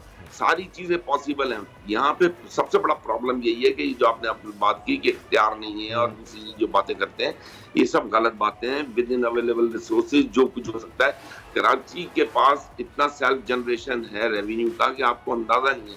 देखिए, मैं आपको सिंध की एक मिसाल देता हूँ। अभी आप देखें डॉलर चला गया, इमरान खान के दौर में 180 पे पहुंच गया था, 180 से आज जो है डॉलर 210-12 समझ लीजिए। मैं आपको उसकी वजह बताता हूँ। देखिए, आपने IMF से $6 बिलियन लेना था, वो $6 बिलियन इमरान खान ने एक पैकेज लिया और उसके बाद 6 बिलियन से 3 मिले, आज 3.5-4 मिल गए। अभी तक जो है ये 4-5 साल में आप उसके पैकेज को लेने के लिए इतना स्ट्रगल कर रहे हैं। आपको पता है सिंध गवर्नमेंट को हर साल फेडरल गवर्नमेंट से कितना पैसा मिलता है? $6 बिलियन। जो मुल्क चलाने के लिए 5 साल के लिए IMF से कर्जा ले रहे हैं आप, वो कर्जा आप वो इनकम वो हर साल सिंध गवर्नमेंट को मिल रही है। सिंध गवर्नमेंट को हर साल 6 बिलियन डॉलर मिल रहे हैं। यहाँ एक मुल्क चलाने के लिए आप पूरा परेशान हो गए, पूरी कौम, पेट्रोल की प्राइसेस बढ़ गई, तो गैस की प्राइसेस बढ़ गई, तो इलेक्ट्रिसिटी की प्राइसेस बढ़ गई। तो क्या सिंध को अगर 6 बिलियन डॉलर हर साल मिल रहे हैं, और ये मिल रहे हैं, ऑफिशियल फिगर्स दे रहा हूं मैं आपको, इससे ज्यादा है, कम नहीं है, अगर ये मिल रहे हैं तो क्या सिंध में दूध की नहरें बह रही हैं? सर हम तो मोइंजो-दड़ो की तरफ बढ़ते जा रहे हैं, हड़प्पा बनते जा रहे हैं। बहुत बहुत शुक्रिया साबिक मेरा अरशद वोरा साहब हमारे साथ मौजूद थे। उन्होंने वाज़ेह कर दिया है कि इस वक्त मुल्क का हाल क्या है। इस तरह कि IMF से हम 6 बिलियन डॉलर ले रहे हैं, हर साल सिंध की गवर्नमेंट को 6 बिलियन डॉलर के करीब मिलते हैं। वहीं से 6 बिलियन डॉलर, तो जाहिर बात है 1200-1300 अरब से ऊपर ही मिलते हैं।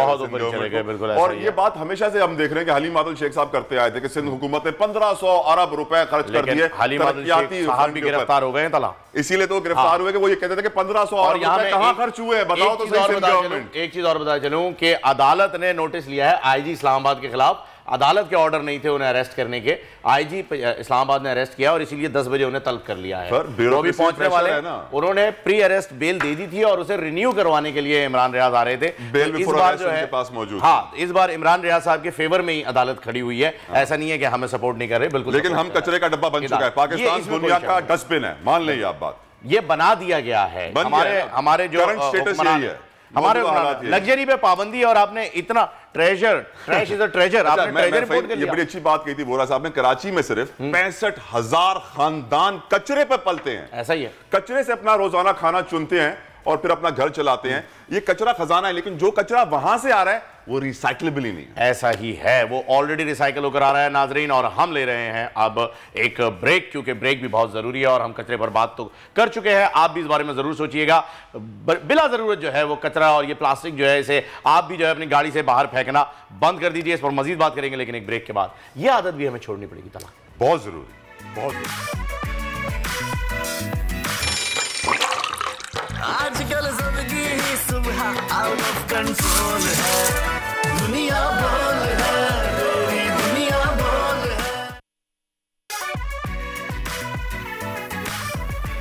यार बहुत गर्मी हो रही है यार, AC बढ़वा दो भाई प्लीज। अभी थोड़ी देर में आते हैं ना वापस। अच्छा आ गए। रात को आपने झींगे शिंगे तो नहीं खाए थे? नहीं सर, गर्मी यार, लाइट नहीं है, हब से इतना ज्यादा AC इन्होंने बंद किया हुआ है। क्या हुआ है आई डोंट नो, वेंट काम नहीं कर रहा है, लोड नहीं उठा पा रहा है। गर्मी की इंतहा देखें आप, गरीब आदमी बेचारा क्या करेगा यार, कम से कम AC तो लगा हुआ है। आपके तमाम मसाइल का है एक ही हल। क्या है? स्प्राइट, ठंडक। यार आप सुबह से मुझे स्प्राइट पिला पिला के जो है वो ठंडा किए चले जा रहे हैं। खैर, it's a good option by the way. पानी भी खत्म हो गया है, पी के बताएं कितनी ठंड आई? मच बेटर, हाँ मच बेटर। लेकिन प्लीज यार AC तेज कर दें, हम वापस आ चुके हैं। ठंड को अपने अंदर रख ले और संभाल के रख। Very good, right, welcome back. आगे बढ़ते हैं, शो को आगे बढ़ाते हैं। कहते हैं और यकीनन हमने बड़ा सीरियस टॉपिक डिस्कस किया था अपना, एक पाकिस्तान को डस्टबिन बना रही है दुनिया, लेकिन अब हम थोड़ा लाइटर साइड पे जाएंगे। और इस वक्त आपको एक अहम इंफॉर्मेशन देंगे। 2011 में कोरिया की एक व्लॉगर ने, जिनका नाम है एलेक्स किम है, उन्होंने पाकिस्तान का दौरा किया था और यहाँ स्कर्दू के मज़ाफ़ाती इलाके के करीब उन्होंने गरीब बच्चों के लिए अपने नाम से एक स्कूल बनाया है। और यकीनन बहुत बड़ा काम किया है। बहुत स्कूल बनाना, तालीम आम करना, तालीम का जेवर आम करना, एजुकेशन इज़ वेरी इंपॉर्टेंट। और ये देखिए, हम इस फुटेज में देख सकते हैं कि ये शख्स किस तरह बच्चों को फोटोग्राफी भी कर रहे हैं, स्कूल भी चला रहे हैं, पढ़ा भी रहे हैं, सपोर्ट भी कर रहे हैं। I think it's a great gesture for you. वाह जी वाह, बेहतरीन। और इन पर एक डॉक्यूमेंट्री भी जो है वो बन रही है और बहुत जल्द जो है वो हम सब इस डॉक्यूमेंट्री फिल्म को जो है, दस्तावेजी फिल्म को देख भी पाएंगे। ये पाकिस्तान की स्कूल के बच्चों के लिए है, उन्हीं पर बनाई गई है। जनूबी कोरिया में जो है ये दिखाई जाएगी तकरीबन जुलाई के ही एंड में, आई गेस इसी मंथ के एंड में दिखा दी जाएगी। अच्छा, जनूबी कोरिया से सिर्फ ये इकलौती व्लॉगर नहीं है, बल्कि काफ़ी व्लॉगर्स आ रहे हैं। अभी रमज़ान के महीने में दाऊद किम जो है वो आए हुए थे, आपके साथ चैनल पर बातचीत भी हुई थी उनकी। और काफ़ी व्लॉगर जो हैं वो आ रहे हैं। तो बड़ी अच्छी जो है ये पाक चीन दोस्ती के साथ साथ पाक कोरियन दोस्ती की तरफ भी जो है हम बहुत अच्छे तरीके से बढ़ रहे हैं। और आप ये देखें कि पाकिस्तान में अभी भी एक माइंडसेट ऐसा मौजूद है जो इस चीज़ को, बच्चियों की पढ़ाई को, उनके स्कूल्स को और पढ़ाई मतलब बच्चियों की हो या बच्चों की हो, एजुकेशन पे इतना फोकस नहीं करते, इतनी इंपॉर्टेंस नहीं देते। जबकि कोरियन यहाँ पर आकर स्कूल बना भी रहे हैं और बच्चों को पढ़ा भी रहे हैं। ये बहुत अच्छी और बड़ी दिलचस्प बात है। तला यकीनन I'd like to tell you this कि China is deeply invested in Africa, is deeply invested in Iran. China दुनिया का एक बहुत बड़ा इन्वेस्टर भी है। फहीम, जो दुनिया भर की इकोनॉमीज में hundreds of billions of dollars invest जब करता है तो फिर उनके इंफ्रास्ट्रक्चर को भी डेवलप करता है, उनकी रोडों को भी डेवलप करता है, बेसिक नेसेसिटीज, हेल्थ, एजुकेशन को डेवलप करता है। अफ्रीका के अंदर हम देख रहे हैं बहुत सारे ममालिक ऐसे जहाँ से तेल पैदा होता है, उनके साथ चाइना ने 20-20, 30-30 साल के एग्रीमेंट्स कर लिए हैं कि जितना तेल पैदा होगा हम आपसे खरीदेंगे, बदले में आपको अस्पताल, एयरपोर्ट, स्कूल, ये वो जो आपको चाहिए बना के देंगे। और काफी काम कर रहे हैं दुनिया में चाइना, इस बात में कोई शक नहीं है कि दुनिया की सबसे तेज बढ़ती हुई मईशत, दुनिया की सबसे तेज बढ़ती हुई आबादी चाइना की है। और यकीनन चाइना को लोग और भी बहुत कुछ कहते हैं। चाइना को और बहुत क्या कहा जाता है। बाय द वे, आपने जब यहाँ पर अफ्रीका की बात की तो कल ही मैं एक न्यूज़ पढ़ रहा था, आई डोंट नो, अभी तक श्योर नहीं हो पाया है, पर युगांडा में जो है वो गोल्ड के ज़खायर मिले हैं, वो भी 12 ट्रिलियन डॉलर्स तक की। यार एक बात बताऊं फहीम, देखो आपको युगांडा का गोल्ड नजर आता है, रेकोडेक का गोल्ड नजर नहीं आता। ब्लूमबर्ग की रिपोर्ट के मुताबिक 200-250 आउंस सोना हर रोज रेकोडेक से पैदा हो सकता है अगले 150 साल तक। ऐसा ही है, अगले 150 साल तक। इमेजिन कौन। गैस की तरफ बढ़ते हैं, हमारे साथ एलेक्स के मौजूद हैं। Thank you so very much Alex for joining us. Can you hear me Alex? Yes. Welcome to the show. Fazal Mohammad साहब आप भी हमारे साथ मौजूद हैं, आपका भी बहुत बहुत शुक्रिया, आपने हमें शो में ज्वाइन किया। Alex, my first question to you, how did you like the people of Pakistan? What is that you like about Pakistan? And how long do you plan to stay here? And how forward do you see the school going? How many students do you have in the school right now? 파키스탄은 어떻게 좋아하시고 지금은 okay, इनके translator मौजूद हैं। Translator हैं फजल साहब। Okay, आ जाए interpreter के साथ आए हैं ये। 2011년도에 지금 처음에 히말라야 산학원정으로 왔었고 그렇게 학교가 시작한 지 11년 됐고 지금 학생은 75명 있고 이슬라믹 스쿨도 같이 하고 있어요. ये 2011 में पाकिस्तान आए थे, एक क्लाइंबर ग्रुप था, उसके साथ ये आए थे एज ए फोटोग्राफर। फिर वहाँ पे इनकी लोकल लोगों से मुलाकात हुई, इनको बड़े पसंद आए। वहाँ से इन्होंने चाहा कि यहाँ के लोगों के लिए स्कूल बनाए, क्योंकि वहाँ पे स्कूल फैसिलिटी नहीं थी। मेल फैसिलिटी आलमोस्ट जो फीमेल फैसिलिटी आलमोस्ट ना होने की बराबर थी। मेल्स के लिए थोड़ी बहुत जो है वो थी, लेकिन उसमें टीचर्स ना थे। तो वहाँ से इन्होंने ये अपनी सफ़र का आगाज़ किया और अभी इनके साथ तकरीबन 80-90 के करीब जो है स्टूडेंट्स पढ़ रहे हैं, और इसमें कुछ ऐसे स्टूडेंट्स हैं जो ऑलरेडी ग्रेजुएट हो चुके हैं कॉलेज से। फजल साहब, ये कोई एनजीओ है? फंडिंग कहाँ से आ रही है? पैसा कौन दे रहा है? क्यों दे रहा है? क्या टारगेट्स अचीव किए जा रहे हैं यहाँ पे? 만약에 돈 같은 거는 어디서 받으시고 어떤 다른 데서 혹시 도와가는 거는 받고 계세요? 아니요, 이거는 제가 한국에서도 다큐멘터리 사진 작가는 돈을 많이 벌 수 있는 직업이 아닌데 이제 거의 제가 일을 해서 번 돈으로 해서 거의 10년은 지금 11년 됐는데 10년은 거의 제 돈으로 다 했어, 아껴서 생활하면서।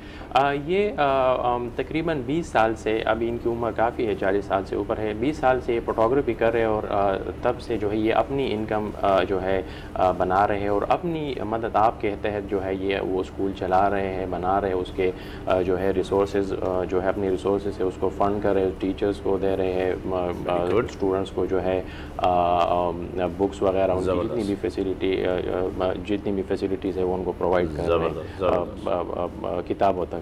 अच्छा फजल साहब, मुझे ये इनसे पूछ के बताइएगा कि ये जो दस्तावेजी फिल्म इन्होंने बनाई है ये कोरियन टीवी पर चलेगी, ये कोरिया के नेशनल टेलीविज़न पर चल रही है या फिर ये किसी प्राइवेट चैनल के लिए उन्होंने बनाई है? ये किस मीडियम पर इस डॉक्यूमेंट्री का इम्पैक्ट आएगा? 혹시 이제 만든 다큐멘터리는 한국에서 어떤 방송으로 나오고, 만약에 얘는 국내에 있는 방송 나오고 아니면 해외에서도 사람은 볼 수 있다고 그렇게 물어보고 있어요.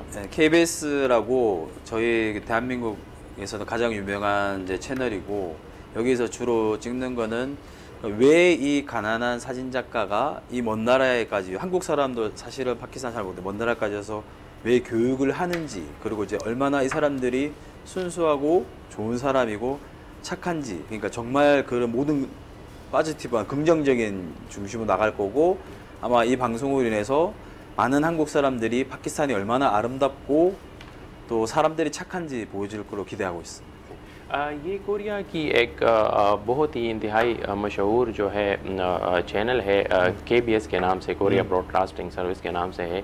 ये उस पर चलेगी और इनका मकसद ये है कि ये कोरियन लोगों को दिखा सके थ्रू कोरियन लैंग्वेज और इनकी जो अपनी एक स्टाइल है कोरियन स्टाइल, उसके मुताबिक कि पाकिस्तान में जो है पाकिस्तान कितना खूबसूरत है, वहाँ पे हम मैं क्या काम कर रहा हूँ, वहाँ के लोगों की क्या ज़रूरियात है, और क्योंकि वहाँ पे बैठे हुए उनको ज़्यादा पाकिस्तान के बारे में इल्म नहीं है। तो बहुत बहुत शुक्रिया फजल साहब। और किम भी जो है वो बहुत अच्छा काम कर रहे हैं। किम के लिए मैं सिर्फ इतना कहूँगा, गूगल ने मुझे अभी बहुत ही हेल्प आउट किया, और मैं कहना चाहूँगा मायू गन साहब Nida, I don't know what does it mean, लेकिन ये थैंक यू वेरी मच मुझे ट्रांसलेट करके दिया है।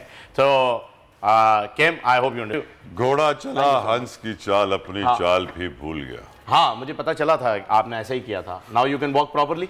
लेकिन मेरा एक सवाल है, मेरा आपसे एक सवाल है। हाँ फहीम, अगर आप जो है जाएं अभी चाइना या कोरिया और वहां जाके स्कूल खोलने का सोचें जी, क्या आपको स्कूल खोलने दिया जाएगा? क्यों नहीं खोलने दिया जाएगा? अगर मैं स्कूल के लिए वहाँ के, देखें हर मुल्क के अपने कवानीन होते हैं, हर मुल्क के अपने इदारे होते हैं। डेफिनेटली चाइना में भी अगर आप उसके करेंसी को डॉलर से जब आप कन्वर्ट करते हैं तो आपको पता चलेगा कि इन्फ्लेशन रेट वहाँ पर भी मौजूद है। हमसे सक्सेसफुल है, इसमें शक नहीं है। Matter of the fact is international countries में फहीम ये बड़े स्ट्रिक्ट लॉज होते हैं। हाँ, कि वहाँ पे आप उनकी आबादी से डिस्कशन करना चाहते हैं, उन स्कूल खोलना चाहते हैं, तो वो मना कर देते हैं कि नहीं आप ऐसा नहीं कर सकते। रीजंस ये होती हैं कि वो ये समझते हैं कि इंटरनेशनल मुल्क से लोग आ रहे हैं, हमारे मुल्क में स्कूल चला रहे हैं, ये ब्रेन वॉशिंग करेंगे, अपना एजेंडा लाएंगे, अपना कोई ना कोई प्लान लेकर आए होंगे जो टारगेट से हासिल करना चाहते हैं। क्योंकि यकीनन पाकिस्तान में जिस इलाके की यहाँ बात हो रही थी वहाँ कोई ऐसा नहीं है कि स्कूल्स नहीं है। लेकिन मैं रिसेंटली अफ्रीका से एक रिपोर्ट देख रहा था कि इंटरनेशनल चैनल पे उस पर यह इल्जाम लग रहा था कि चाइना से एक बंदा जो था वो अफ्रीका गया है, उसने वहाँ स्कूल खोला है और स्कूल खोलने के नाम पे वो बच्चों को सिर्फ म्यूजिक सिखा रहा था। और वहाँ के जो लोकल रेजिडेंट्स थे, माँ बाप थे बच्चों के, वो परेशान थे कि यार ये हमारे बच्चों को बुला लेते हैं, फिर अपने म्यूजिक वीडियोज यहाँ शूट करते हैं। और अफ्रीकन रिपोर्टर जो चाइनीज बोलती थी उनको गए, उनको कन्फर्म किया और उनके पास ठोस जवाब नहीं थे। क्योंकि यहां पर भी ये सवाल पैदा होता है कि आखिर ये फोटोग्राफर हैं, 20 साल से कमा रहे हैं, जितना भी इनके पास पैसा हो 5 साल 10 साल चला लेंगे, फिर क्या होगा? तो यकीनन पीछे कोई ना कोई एनजीओ, यूएसएड, यूएन, बड़े बड़े इदारे दुनिया में हैं जो ऐसे कामों को फंड करते हैं। होना चाहिए ताकि हमें ये श्योरिटी हो कि ये अगले 25-30 सालों तक बंद नहीं होगा। हो सकता है कि ये जो डॉक्यूमेंट्री बना रहे हैं ये जब अपने कंट्री में कोरिया में ले जाके इसे ऑन एयर करेंगे तब इन्होंने कोई प्लान किया हो कि उसके जरिए ये फंडिंग हासिल कर सकें। तो कुछ भी हो सकता है। अगर कोई का अच्छा ये भी तो हो सकता है कि डॉक्यूमेंटरी बन जाए फिर बोले अस्सलाम वालेकुम, होने को कुछ भी हो सकता है। लेकिन हमें अगर कोई शख्स अच्छा काम कर रहा है तो उसे अप्रिशिएट करना चाहिए। मेरे ख्याल से ये काम अच्छा है। यस ऑफ कोर्स, तो ये काम मेरे हिसाब से अच्छा है। और एक और काम बहुत अच्छा चल रहा है जो कि शाह असद रिजवी साहब कर रहे हैं। ये एक ऐसा नाम है नाजरीन जो दुनिया भर में पाकिस्तान का चेहरा बनने की सलाहियत रखता है। असद कौन है और क्या करते हैं ये आपको मैं बताता हूँ। कैसे बताता हूँ भाई? असद वैसे तो कराची में पैदा हुए, लेकिन उन्होंने इब्तिदाई तालीम तो जापान में हासिल की और अब ये अंग्रेजी जबान के पोइट बन चुके हैं। असद की अब तक 5 किताबें शाया हो चुकी हैं और मजीद 3 किताबों पर काम जारी है।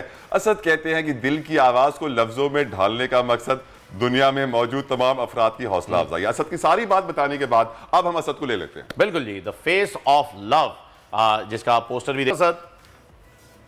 वालेकुम जी, कैसे हैं आप? अल्लाह के शुक्र, आप खैरियत से जनाब? जी अल्लाह करम है। बेहतरीन सर, आपके बारे में माशाल्लाह से सभी जानते हैं, आपकी किताबों को भी पढ़ा है। मैं ये जानना चाहूँगा कि आपने ये कब सोचा, कब आपको ये अंदाज़ा हुआ, कब आपको ये ख्याल आया कि आप में एक शायर भी रहते? क्योंकि शायरी एक कैफियत है और ये कभी भी किसी पर भी तारी हो जाती है। ये अलग बात है कि उन्हें शायरी का मिजाज नहीं पता होता। आपका तो खैर माशाल्लाह से बहुत ही अच्छा है। तो किस वक्त आपको पता चला कि आप भी एक शायर हैं? Basically, I started writing quotes, observations के मतलब अपनी thoughts के बारे में। फिर in 2000, a few years back, I wrote my first book, poetry, and कुछ साल हुए I've written like 5 books. It's basically जो भी आपके ख्याल होते हैं, जज्बात होते हैं, I just needed a medium to express myself, and एक लाइन लिखी, 2 लाइन लिखी और फिर लिखते रहे। मैं वही जानना चाह रहा हूँ कि किसके लिए लिखी ये लाइंस, क्योंकि शायर के साथ कुछ ना कुछ हुआ ज़रूर होता है। जॉन भाई की बात कर लें आप, उनके साथ भी कुछ हुआ। फिर मुनीर नियाजी साहब हैं, वो भी अपने किस्से सुनाते रहते हैं। यहाँ तक कि मिर्ज़ा गालिब साहब ने भी अपनी दास्तान जो है वो सुनाई। तो शायरी के लिए विलियम शेक्सपियर की अगर आप मिसाल लें, विलियम शेक्सपियर के बारे में भी यही कहा जाता है कि वो भी कि प्यार में मुब्तला हो गए और फिर उन्होंने शायरी शुरू की। आपके साथ कब ये टर्निंग पॉइंट आया कि आपने शायरी शुरू की? वैसे तला, अगर आपको ये मौका मिलता, आसद को हम दोबारा कनेक्ट कर रहे हैं, आप बताइए, आपको मौका मिलता शायरी का, आप किसके लिए शेर लिखते?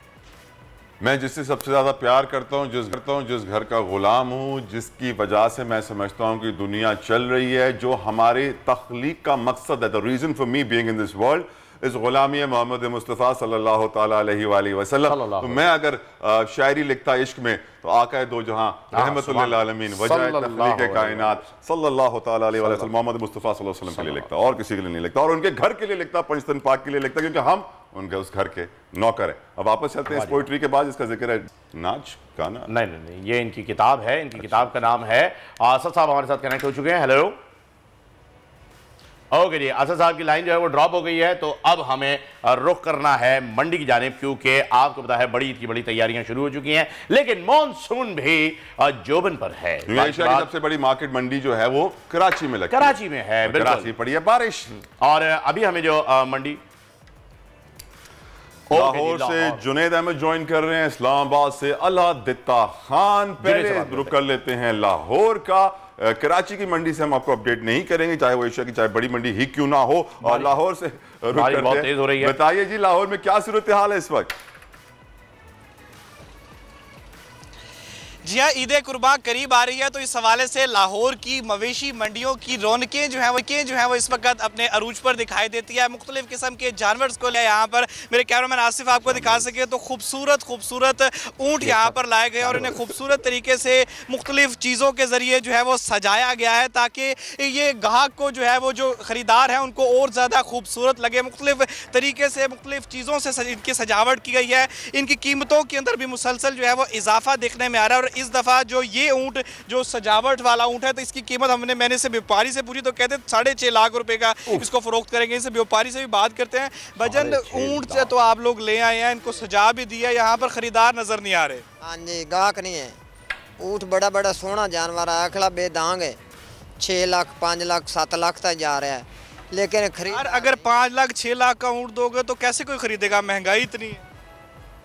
महंगाई तो मुड़े है जी, हूँ की करिए, फिर माल तो फिर बेचना है। कोई विचौले भी हैं, बारे भी हैं, जानवर फर्की माल है। जी हाँ, यहाँ पर यही सूरत हाल है कि जानवर तो यहाँ पर लाया गया, खरीदार आते हैं सेल्फीज बनाने ताकि महदूद दिखाई देते हैं, क्योंकि रेट्स इतने ज्यादा बताते हैं व्यापारी कि यहाँ पर 50-60 हज़ार से कम तो आप बकरा नहीं खरीद सकते, तो बड़े जानवर की तरफ आप कैसे जा सकते? बिल्कुल, हम अलादित्ता साहब की जानिब बढ़ेंगे, लेकिन जुनैद मीनवाइल आप इनसे ये पूछ के मुझे जरूर बताइएगा, मैं दोबारा आऊंगा आपके पास, कि अगर ये जानवर इनका नहीं बिकता इस साल, फिर ये क्या करेंगे? ये वापस ले जाएंगे, कुर्बान कर देंगे, क्योंकि इसके दांत तो पूरे हो चुके होंगे, ये कब तक इसे चलाएंगे? इसका जवाब मैं आपसे जरूर चाहूंगा। पर अलादित्ता साहब बताइएगा, इस्लामाबाद की मार्केट की क्या हालात हैं?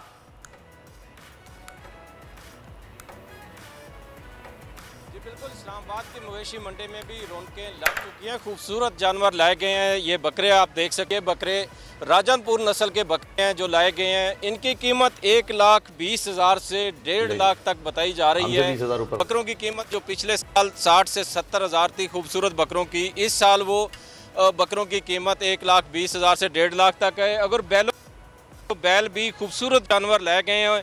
ये धन्नी नस्ल का पंजाब का जानवर है जो खुशाब से लाया गया है, लेकिन इसकी कीमत भी 5 लाख रुपए डिमांड की जा रही है। मौजूद हैं जो इसको जो लेकर आए हैं, बताइएगा इसकी क्या कीमत है और कितना अभी तक कोई कस्टमर लगे हैं इसके? बिस्मिल्लाह, सबसे पहले बोल्ट टीवी चैनल के नुमाइंदे अलादित्ता और बोल्ट टीवी चैनल का शुक्रिया। हमने खुद घर पे इसको पाला पोसा है। अच्छा बताइएगा जी, अगर ये सेल नहीं होता, इतने पैसे 5 लाख रुपया बता रहे हैं, क्या इसकी कास्ट ज़्यादा, ये खर्चा ज़्यादा हुआ है कि 5 लाख क्यों इतनी कीमत? असल में इस पे जो कास्ट आई है ना, लागत, वो बहुत ज़्यादा है। पूरा साल पालना है, फिर हर चीज़ की कीमतें वो डबल हो चुकी हैं। अभी पिछली दफ़ा हम ये लेके आए थे गाड़ी, तो वो 25,000 उन्होंने लिया था, अभी उन्होंने 52,000 ले लिया है। 100% उन्होंने कीमत बढ़ाई है। टेंट का किराया 10,000 किराया दे रहे हैं, फिर 2500 फ़ी जानवर के लिहाज से एंट्री फ़ीस है। उसके अलावा फिर पूरा साल, अभी हमने जो सबसे पहले इनको आलू खिला रहे थे तो आलू की बोरी सबसे पहले जो ली थी वो 1200 की ली थी, अभी एंड पे वो हमने 3400 पे उठाई है। आप बिल्कुल आपने सुना कि जो महंगाई के असरात हैं बाकी वो मवेशी मंडी में भी नजर आ रहे हैं, चूंकि पिछली दफा जो ट्रक की कास्ट थी वो इस बार दुगनी हो चुकी है डीजल महंगा होने की वजह से। इधर टेंटों की कीमत बिल्कुल ऐसा ही है अलादीता साहब। अच्छा जुनेद साहब, मैं आपसे जानना चाहूंगा, आपने पता किया ये ऊंट वापस कैसे जाएगा?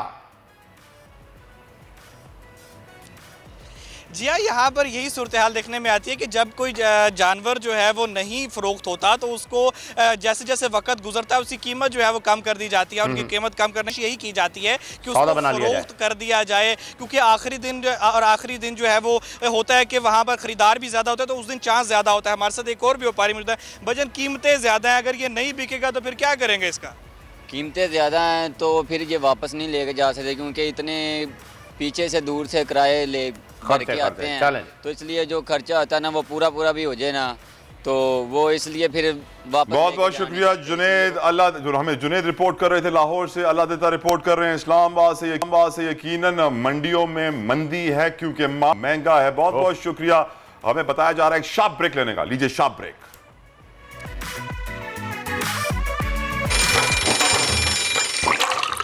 आजकल सबकी ही सुबह आउट ऑफ कंट्रोल है, दुनिया बोल है, तेरी दुनिया बोल है।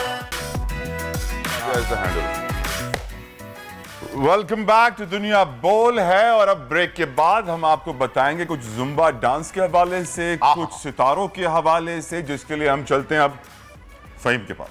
ज्यादा दूर चलने की जरूरत नहीं थी, मैं बराबर में ही था। खैर, और नाज़रीन आपको बताते चलें कि आपका फिट रहना जो है वो बहुत जरूरी है। हेल्थ इज वेल्थ आपने सुना होगा, लेकिन तंदुरुस्ती हजार नेमत है। ये जानने के लिए हमें बहुत सारी दुश्वारियों से गुजरना पड़ता है। हम अपनी लग्जरीज के लिए नेसेसिटीज को भूल चुके हैं। हम वॉक पे नहीं जाते हैं, हमने स्टेप काउंट तो शुरू कर दिया, लेकिन बहुत ही कम लोग ऐसे हैं जिनके स्टेप्स कभी कंप्लीट होते हुए मैंने देखे हों। ऐसा होता नहीं है, बहुत कम लोग हैं जो कि जिम फ्रीक होते हैं। जिम फ्रीक ना बने, लेकिन हल्की फुल्की एक्सरसाइज जरूरी है, और उसी की एक फॉर्म जुम्बा भी है, और उसकी बेहतरीन इंस्ट्रक्टर जो कि यूएस से सर्टिफाइड हैं। और आपको ये बता दें कि पाकिस्तान में ये वाहिद शख्सियत हैं जिन्होंने यूएसए से ये सर्टिफिकेशन हासिल कर रखी है। राबिया हमारे साथ मौजूद हैं। Welcome to the show Rabia. Thank you so much. अस्सलाम वालेकुम। वालेकुम अस्सलाम। कैसी हैं आप? खैरियत से? ठीक ठाक हैं राबिया। हम ये एक्सरसाइज के जानने के लिए जो है वो बहुत ज़्यादा एक्साइटेड भी हैं, इंतज़ार भी कर रहे हैं, लेकिन पहले आपको आप ही के सितारों का हाल बताएंगे, क्योंकि हमारे साथ बोल प्रेडिक्शन के अंदर मौजूद हैं अजीम साहब। और हम जानना चाहेंगे कि इस वक्त मुल्क में बहुत कहमा कहमी चल रही है बारिशों के हवाले से भी, तो आप प्रेडिक्शन में बिलीव करती हैं? पहले तो ये बताएं। बिल्कुल करती हैं। कभी ऐसी कोई प्रेडिक्शन जो कि किसी ने की और आपके लिए सही हुई हो? हाँ, बहुत सारी, किसी नजूमी ने की थी मेरे लिए प्रेडिक्शन और वो सही साबित हुई थी। अच्छा, अरे बाप रे बाप। क्या प्रेडिक्शन थी? क्या?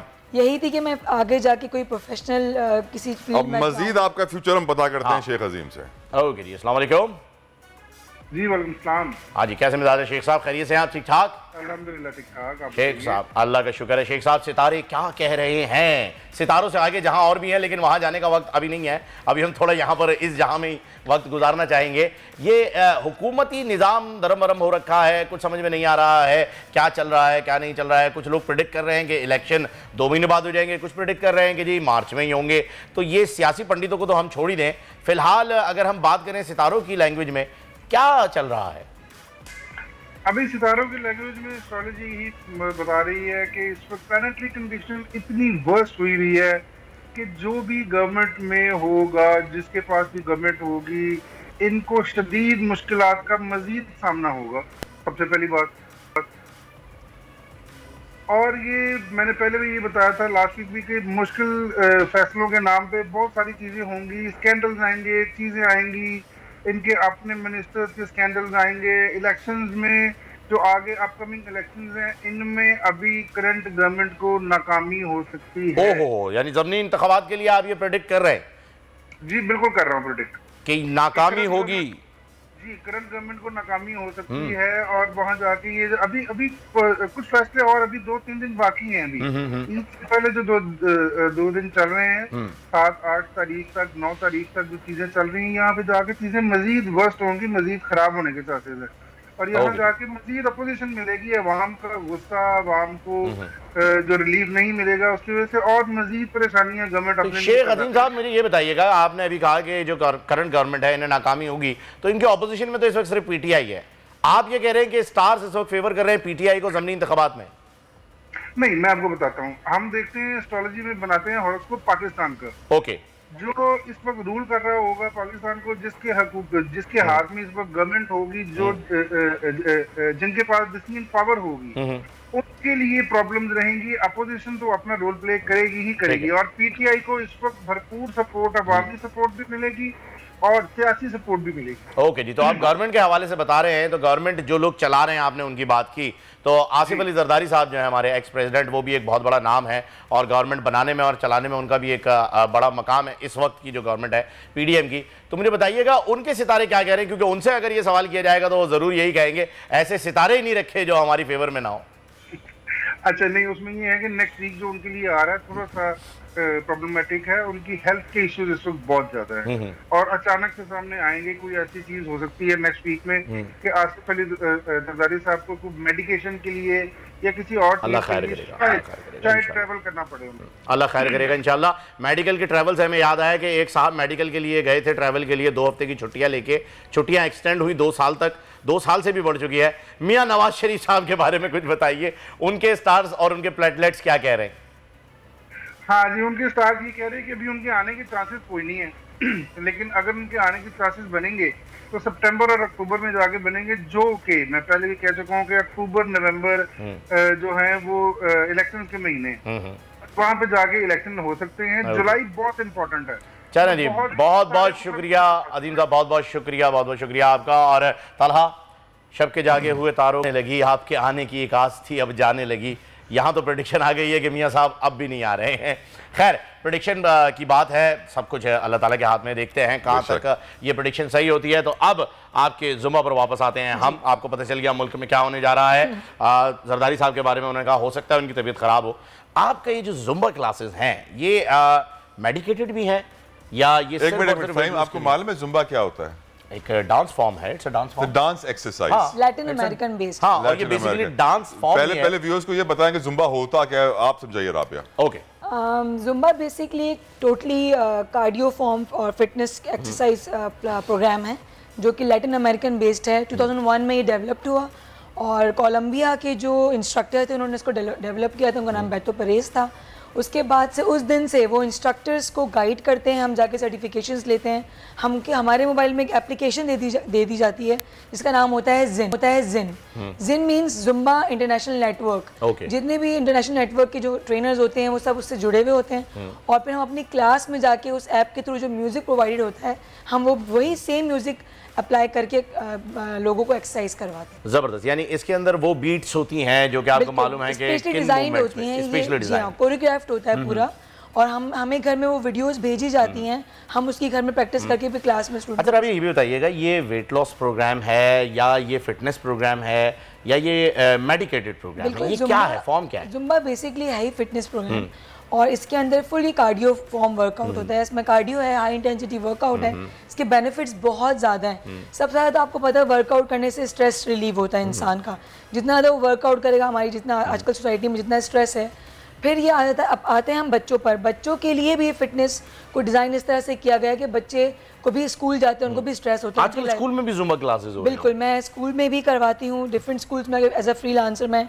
स्क्रीन पर मैं देख रहा हूँ राबिया, आप डेडलिफ्ट्स कर रही हैं, जिम की एक्सरसाइज कर रही हैं। This is not part of Zumba though, this is your own training. Yes, मेरी जो क्लासेस होती हैं उसके अंदर टोटली कार्डियो होता है, लेकिन इंसान को कार्डियो और स्ट्रेंथ ट्रेनिंग दोनों करनी चाहिए। कार्डियो से ऑब्वियसली आपका वेट लूज होता है, टोन होती है बॉडी, लेकिन स्ट्रेंथ ट्रेनिंग से आपके मसल गेन होता है। अगर आप सिर्फ कार्डियो करते रहेंगे और स्ट्रेंथ ट्रेनिंग नहीं, आपकी बॉडी लटक जाएगी। जैसे आपका फैट लॉस होगा, आपकी बॉडी लटक जाएगी और जो मसल होता है वो गेन करने के लिए आपको स्ट्रेंथ ट्रेनिंग भी करनी चाहिए। जबरदस्त, ये तो आपने एज अ ट्रेनर अपने बारे में बता दिया ना कि एज अ ट्रेनर आपको ये एक्सरसाइज करनी पड़ती है, लेकिन जो लोग स्पेसिफिकली वेट लूज के लिए ही जुम्बा ज्वाइन कर रहे हैं उनके लिए ये एक्सरसाइज नेसेसरी है? बिल्कुल। आप किसकी बात करें। वेट लिफ्टिंग हर इंसान को करनी चाहिए। मैं ये नहीं बोलूँगी कोई ऐसा इंसान दुनिया का नहीं होगा जिसको वेट ट्रेनिंग मना होगी, अनटिल आपको कोई इंजरी है, आपकी कोई बैक का इश्यूज़, आपके नी के इश्यूज़ हैं, इवन नीज़ की भी जब सर्जरी होती है उनको भी बहुत सारे वर्कआउट ऐसे बताए जाते हैं वेटेड कि आपको करना चाहिए। मैं ये सजेस्ट करूँगी एज अ ट्रेनर कि every single person should do workout, whether it's session के बारे में जरा बताइए, जुम्बा के कितने आवर्स मंथली इसके लिए रिक्वायर्ड है? मेरी क्लासेस जो होती हैं वो 12 होती हैं पर मंथ, अब every week thrice a week classes होती हैं। उसके अंदर जो है फुल कार्डियो होता है, हम वेट ट्रेनिंग भी करवाते हैं, बीट बेस्ड होता है पूरा। प्लस मैंने अभी रिसेंटली जो है वो हाई इंटेंसिटी वर्कआउट की भी ट्रेनिंग करके आई हूँ मैं मलेशिया से, और उसके अंदर जो वो होता है वो बीट पे आप लंजेस करते हैं। कुछ लोग होते हैं वो कहते हैं हमें डांसिंग नहीं करनी है, we don't want to dance, तो उनके लिए वो म्यूजिक डिजाइन करके high intensity but that will be on the beat only. आप जो लंजेस करेंगे, आप बर्पीज करेंगे, वो बीट पे डिजाइन किया हुआ। राबिया, इतनी ट्रेनिंग्स आप क्यों कर रही हैं? पाकिस्तान में तो हर कोई यूट्यूब खोलता है, 3-4 वीडियोस देखता है, अपना एक पेज बनाता है ऑफिशियल राबिया ट्रेनर, और वो बन जाता है बड़ा मारूफ मशहूर ट्रेनर। आपने क्यों इतने पैसे खर्च किए अमेरिका, थाईलैंड, क्या जरूरत थी? बिल्कुल, बहुत अच्छा सवाल किया आपने। मुझसे बहुत सारे लोग पूछते हैं और बहुत दफ़ा ऐसा भी होता है ना, वर्थ इट नहीं होता, इतनी अप्रिसिएशंस नहीं मिलती। लेकिन अब मुझे 2018 में मैंने अपनी पहली सर्टिफिकेशन की थी, then there was no looking back. मैंने अभी तक मैंने 5 सर्टिफिकेशंस कर चुकी हूँ मैं, और मैंने लेवल 1 किया है। पाकिस्तान में लेवल 2 जुम्बा का कोई भी अभी तक इंस्ट्रक्टर नहीं है, मैंने लेवल 2 भी किया है। देन जो सवाल इनका ये था कि मैंने क्यों किया, इसलिए कि मुझे अपने अंदर इम्प्रूवमेंट करनी थी। मुझे किसी को, नॉर्मली लोग क्या करते हैं जाके जुम्बा क्लास हर गली में हो रही है, हर लोकल जिम में भी हो रही है, but I have a licence to teach. कोई आके मुझे क्लेम नहीं कर सकता कि मैं जाके लोगों को किसी भी जिम में क्लेम कर सकती हूँ कि आप ये जुम्बा करवा रहे हैं, मैं उनको सू कर सकती हूँ, आपको पता है। लेकिन मैं, क्योंकि I have a licence to teach और मैं उनकी मेंबर हुई यूएस की, जो जुम्बा कंपनी की, zumba.com की, मेरा नाम वहाँ पे मेंशन है। किसी को भी, कोई भी गूगल में सर्च करेगा कि जुम्बा क्लास इन पाकिस्तान, मेरा नाम आ जाएगा। तो ये जी मुझे बहुत बेनिफिट है। अच्छा, हमने देखा है अक्सर ये जो जुम्बा क्लासेस होती हैं इनमें यूट्यूब पर जो है, जिसका अभी ताला ने जिक्र भी किया कि वीडियोस लगाकर जो है वो सब शुरू हो जाते हैं और स्टार्ट कर देते हैं जुम्बा क्लासेस। मुझे ये बताइए कि ये आप फिजिकली किसी ट्रेनर का वहाँ पर मौजूद होना कितना ज़रूरी है इसके लिए? बिल्कुल, देखें बहुत यूट्यूब में जिन लोगों के लिए बनाया गया वो भी बहुत ज़्यादा सही है। जो औरतें जिम नहीं जा सकती, ऑब्वियसली बहुत सारे डोमेस्टिक इश्यूज़ होते हैं, वो नहीं घर से बाहर निकल सकती, उनके लिए तो यूट्यूब बना है। लेकिन जो लोग घर से बाहर निकल के अपना एनवायरनमेंट चेंज करना चाहते हैं और चाहते हैं हम ट्रेनर के साथ वर्कआउट करें, उनके लिए जुम्बा क्लासेस बेस्ट हैं। मेरी क्लास में जितनी भी लेडीज़ आती हैं, जितनी भी फीमेल आती हैं, जितने भी बच्चे आते हैं, सबका by the end of the class यही फीडबैक आता है कि हमने स्ट्रेस रिलीज़ किया है। और जो ट्रेनर का करना इसलिए ज़रूरी है, अगर ट्रेनर ही रुक जाएगा तो स्टूडेंट्स कैसे करेंगे? अच्छा, जुम्बा सोचते लोग कि समझते हैं डांस। बिल्कुल। Is it true? Is it just dance? It's a form of dancing, but not totally dancing. इसके अंदर आपका जो है कोरियोग्राफ्ड होता है बेसिकली। इसमें ऐसा कोई ठुमके स्टाइल का नहीं होता। बट जुम्बा जो बेसिकली लैटिन डांस फॉर्म है, दैट इज जुम्बा, जिसको आपने एक्सरसाइज फॉर्म में रिफॉर्म कर दिया है। बिल्कुल, इनको कंबाइन कर दिया है। ऐसा ही है, बिल्कुल ऐसा ही। कंटेम्पररी है, पॉप है, हिप हॉप है, उसी तरीके से सैल्सा है, बिल्कुल, और ये सारे डांस फॉर्म ही है, और जुम्बा भी एक डांस फॉर्म है। लेकिन फहीम, जितना एंजॉय आप जुम्बा को करोगे ना, उतना कभी वेट ट्रेनिंग को नहीं करोगे, हाई इंटेंस को नहीं करोगे। तो जुम्बा लगाने इतने मशहूर है, एंजॉय बहुत करते हैं, मस्ती बड़ी होती है। वैसे भी आप जिम जाते हैं, आप ट्रेडमिल भी कर रहे हैं, यू नीड म्यूजिक, आप हेडफोन्स लगा के करते हैं ताकि आप डिस्ट्रैक्ट ना हो, आप अपना वर्कआउट किसी तरह म्यूजिक जो आपको बाउंड करके रखता है, आप डिस्ट्रैक्ट नहीं होते, और फिर एक एनवायरनमेंट बन जाता है, और फिर बहुत ज़्यादा बॉडी टोनिंग बहुत ज़्यादा अच्छी होती है। Very good. चलें, अगर हमारे पास कोई म्यूजिक हुआ तो हम भी ये जुम्बा के जो है वो एक डेमो लेना चाहेंगे। मेरे ख्याल से हमारे जो प्रोड्यूसर्स हैं, मुस्तफ़ा साहब और शाजेब साहब और मुदस्सिर साहब, ये तीनों लेना चाहते हैं। लगाएं म्यूजिक। अच्छा, बगैर म्यूजिक के कैसे करेंगे? अनफॉर्चुनेटली हमारे पाकिस्तान में बहुत स्टीरियोटाइपिंग थिंकिंग कर दी गई है कि mail can not do Zumba. ऐसा नहीं है, हम दोनों मेल्स हैं, अभी करेंगे आपके साथ मिलके। आप अभी तो नहीं, ट्रोलिंग का बहुत मसला है हमारे पाकिस्तान में। जरा सा कुछ होता है ट्रोलिंग पे चले जाते हैं लोग कि भाई ये क्या मर्द हज़ार बदनाम होंगे तो क्या नाम ना होगा? बिल्कुल सही बात है, लेकिन exercise marketing is the best marketing. बस तो फिर इससे क्या फर्क पड़ता है? एक्सरसाइज है, अगर आप एक्सरसाइज लवर हैं, मैं कहती हूँ आप कहीं भी वर्कआउट कर सकते हैं, बीच, स्टूडियो और रोड और जिम, एनीथिंग। ऐसा ही है। तो 2-3 स्टेप्स का अगर डेमो हो सकता है, पॉसिबल है या म्यूजिक के बगैर नहीं हो पाएगा? म्यूजिक के बगैर नहीं हो पाएगा। म्यूजिक के बगैर नहीं हो पाएगा। आप अभी नहीं, आप कैसे करेंगे? मतलब आपने कभी जिंदगी में, आई डोंट नो, आपने कभी जुम्बा किया है? नहीं, हमने जुम्बा सिर्फ देखा है वो मूवीज में। अच्छा, हाँ, क्योंकि इट्स अ डांस फॉर्म और YouTube पे देखा है इनफैक्ट, और बच्चों के स्कूल में होता है, बच्चे भी जो है वो करते हैं। मेरा बेटा जो है वो करता है जुम्बा, और इसे बताया जाता है, सिखाया जाता है फिटनेस के लिए, and he is doing very good माशाल्लाह।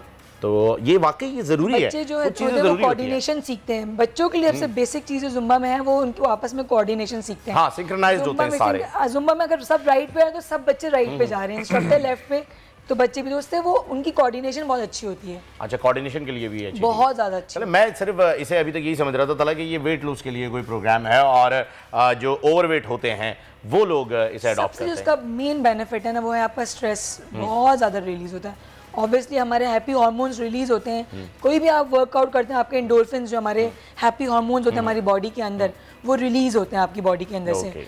तो जब जैसे आप डांसिंग करते हैं, आप कोई भी वर्कआउट कर रहे हैं, आप इवन आप रनिंग भी कर रहे हैं, तो एंडोर्फिन्स, लेकिन जब उसके साथ म्यूजिक मर्ज हो जाए, आपके वर्कआउट के साथ म्यूजिक मर्ज हो जाए, आपका मूड अच्छा हो जाता है, आपकी जो पूरी मूड एनहांस हो जाता है। होल डे आप अगर आप मॉर्निंग में कर लेते हैं तो आपका पूरा होल डे। ताला साहब देखें, डोपामाइन को एक्टिवेट करने के लिए एक और हमें फॉर्मेट मिल गया है, जुम्बा जी, यानी आपका ये केमिकल भी एक्टिवेट हो जाएगा। बिल्कुल, एग्री करेंगे आप?